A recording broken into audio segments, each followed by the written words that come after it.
So I meant to have this one be next, but I entirely mentioned the wrong things in the end of the last video. Because in my original video, I did mention we have Dragonborn subraces that are in this book, and I'm going to go through all three of these today. Just letting you know, these Dragonborn subraces are unique to dragon types that are in this book. Besides the first one is one that's not specific to the book. But we're going to go ahead and get started. So, following off with the traditional uh, Dragonborn Dragonborn options for your racial traits, not counting your subrace things. So this is following the what is it, Fizban's Treasury of Dragons, where it has the Dragonborn split up into chromatic, metallic, and gem. So the base class features are the same as that, in which you can increase one ability score by 2 and a different score by 1, or alternatively, you can increase 3 different ability scores by 1. Dragonborn live for around a century. They can speak, read, and write common and one other language your DM agrees is appropriate. Your size is medium. You have walking speed of 30 feet, and your languages are in there twice. Don't know why they're in there twice. Fixing things as we're going, people. Okay, so first Dragonborn option is the Feathered Dragonborn. This is an interesting one. This is a bronze Feathered Dragonborn rogue, and they have feathers instead of scales.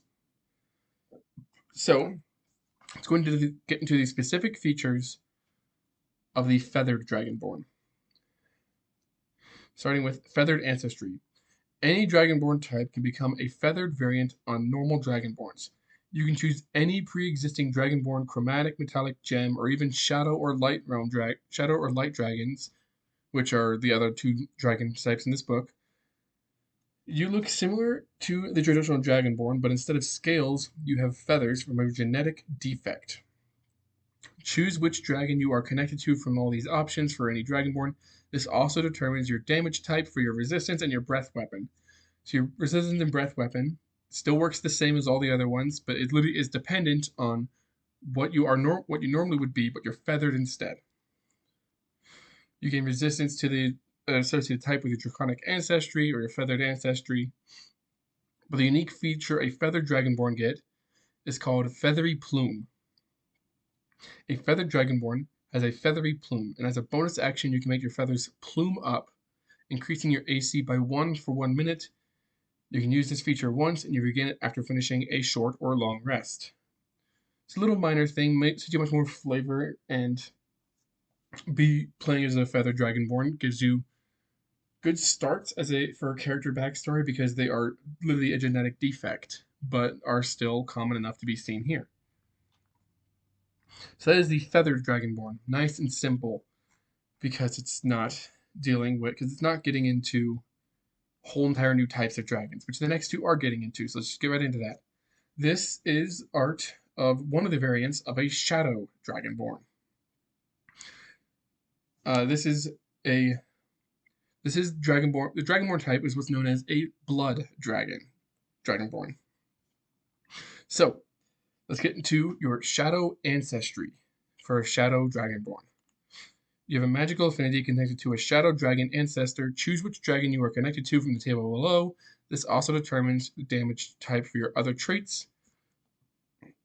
Your options for Shadow Dragonborn are Belonium is the first one, which is acid and a 15-foot cone con save for your breath weapon.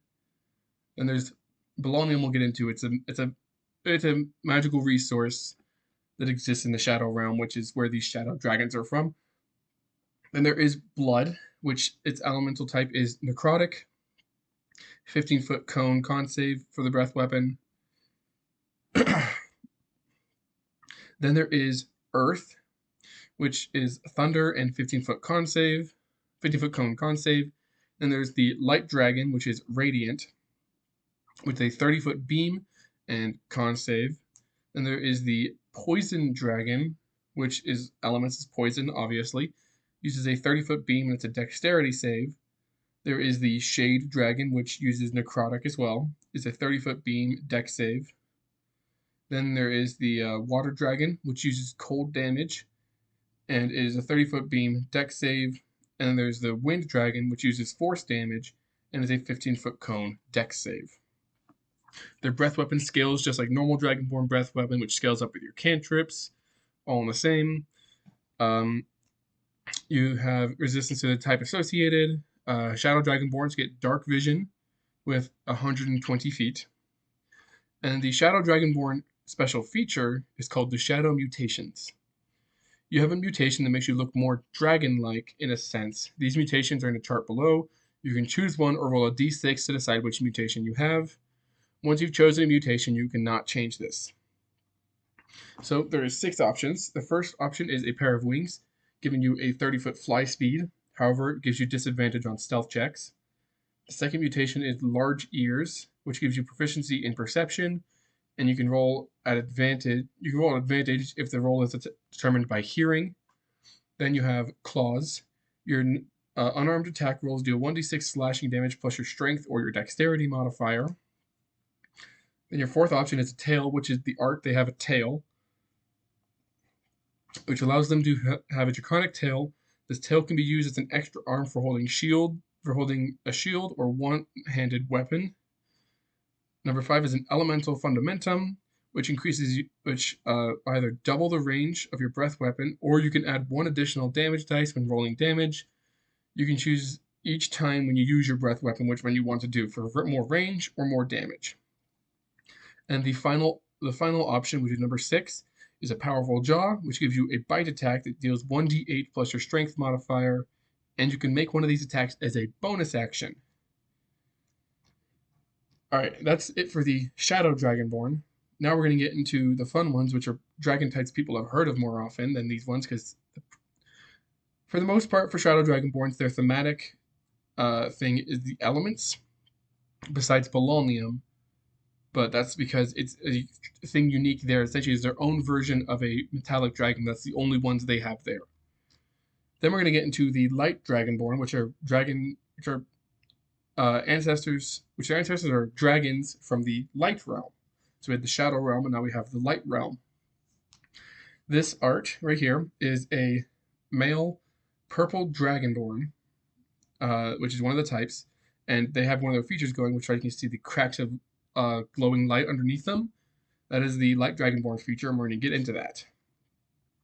So first off, Light Dragonborn. Light ancestry, essentially is just like your draconic ancestry for your Light Dragonborn types.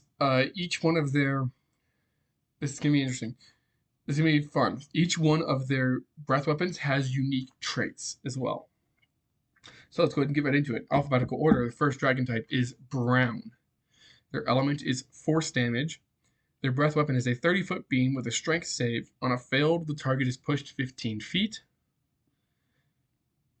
Then there is the Gray Dragon, which their element is poison, which is a 15-foot cone, and it's a con save. And their breath weapon is a lingering gas that will stay around for 1d4 rounds. Then the next one is Orange Dragon. Their element is fire. They have a 15-foot cone dex save. It is pure sodium. At the start of your next turn, the sodium in the area of your breath and on any creatures that were in said area that failed to save then explodes, dealing the breath weapon damage to them and creatures within 5 feet of them. So it's a delayed explosive blast. Then there is the Pink Dragonborn. Their damage type is cold. It's a 15-foot cone Constitution save. And in addition, on a failure, the target becomes blinded for 1 minute. This save can be remade at the beginning of each of the target's turns. Then next is Purple Dragonborn, which has fire damage, and is a 15-foot cone con save, and it ignores resistances, not immunities, but resistances to fire. And then the last dragon type is Yellow. Their damage type is acid damage. And they get a 15-foot cone dex save. On a fail, the creature becomes restrained and can attempt to break restraining from the hardening salt at the beginning of each turn. So we're going to get into a video talking about each of these unique dragons and their unique breath weapons and what they are, but essentially speaking real quick, Brown Dragon is a blast of sand. Gray is a lingering poisonous gas. Orange is sodium, which explodes later. Pink is a breath of blinding bubbles. Purple is essentially just purple Dragonborns. Their breath weapon is just plasma, pretty much, but I went with fire for the damage type. And yellow dragons, they breathe out a hardening salt, which if you fail, it becomes hardened and keeps them in place. The breath weapon scales all the same, but they have unique traits with their breath weapon as well. They get draconic resistance, so get resistance to the damage type. They get light vision, which allows them to see in blinding light up to 120 feet as if it were normal light, which isn't really used as much, but can be a neat thematic thing for if you're playing in games with flashbangs or things. You're not really affected by flashbangs. It's just a blinding light. Like, oh, okay, that's a thing. Now, the main feature of the Light Dragonborn is called Flashburn. This is a really fun feature. You start every initiative with 2 Flashburn, and at the start of each of your turns, you gain 1 Flashburn. During your turn, as a bonus action, you can spend 1 Flashburn to attempt to end a magical effect on yourself. When doing so, roll a d6. On a roll of 5 or 6, the magical effect ends. On a roll of 1 through 4, the effect doesn't end. When you reach 5 Flashburn, you immediately make a breath weapon attack, and your Flashburn count goes down to 3. In addition, as a reaction, you can spend 1 Flashburn to reroll a saving throw. When you reach 4 Flashburn, light begins to glow out from under your scales, creating dim light out to 10 feet. Now, I forgot to mention it here. This is something I'm going to add in, but the intent of this is that Flashburn allows you to use your breath weapon even if you are out of uses of your breath weapon attack. So when you get up to 5, you must immediately make a breath weapon attack. It happens, goes back down to 3, but it can happen even if you are out of your uses of your normal breath weapon. Essentially, is a way to keep going with that breath. It just keeps charging up during a fight. If you aren't expending these to end magical effects or to help with your saves. Essentially, Light Dragonborn are a little bit more skilled for taking out spellcasters and mages because they can constantly ending magical effects on themselves with charming. They can reroll saving throws. It helps them a lot with keeping casters from keeping them down.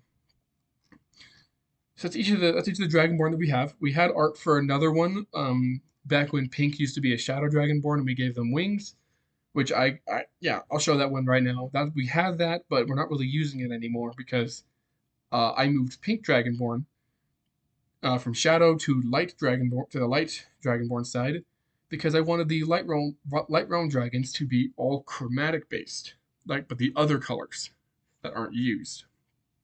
Which is why we have brown, gray, orange, pink, purple, and yellow. The weird colors that aren't used. But with that is going to be the end of this short little video talking about the Dragonborn subraces.